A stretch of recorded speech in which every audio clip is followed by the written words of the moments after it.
大家好啊！今天用面粉来分享一个新吃法，外酥里软，馅儿香甜，比面包还要好吃。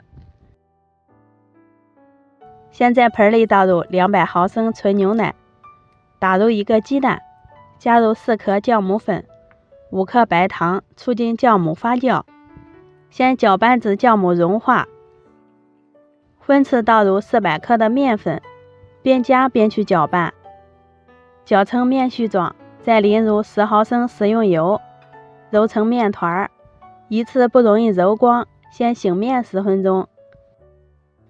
把面团表面揉到光滑细腻，盖上保鲜膜，放在温暖的地方醒化到2倍大。准备适量的豆沙馅，利用干面粉搓成长条，切成相等的小段，团成小圆球备用。面团已经化好了，里面都是小气泡。然后呢，充分的给面团揉搓排气，这样做有助于生胚2次醒化。揉好之后搓成长条，切成相等份儿。一个面剂约有75克。把面剂先揉圆，擀成一个边缘薄的面皮，放入1颗豆沙球，用虎口慢慢的收拢，这样收好的剂口没有大褶子，像这样就行了。放在面板上按成一个圆饼，再用保鲜膜盖住，2次醒化30分钟。生胚醒好之后，体积变大了，托起来轻飘飘的，4成油温下锅炸。因为这个豆沙包的体积厚，低油温下锅才能把里面炸熟炸透，全程开小火慢炸。浮上来之后，给生胚翻个面，中间勤翻动，使生胚受热均匀，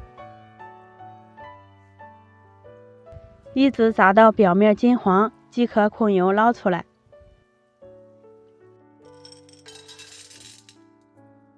150毫升清水，开大火烧开，中间要不停地搅动，搅至冰糖完全融化，转成小火继续加热，一直熬成黏黏的糖液，挑起来糖液流成一条直线就行了。放入炸好的豆沙包，两面都裹上一层糖液，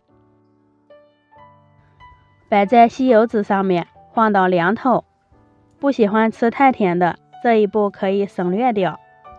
咱们的脆皮豆沙包就做好了，表面裹了糖液，咬上一口，酥脆香甜，里面非常的松软，比面包还要好吃。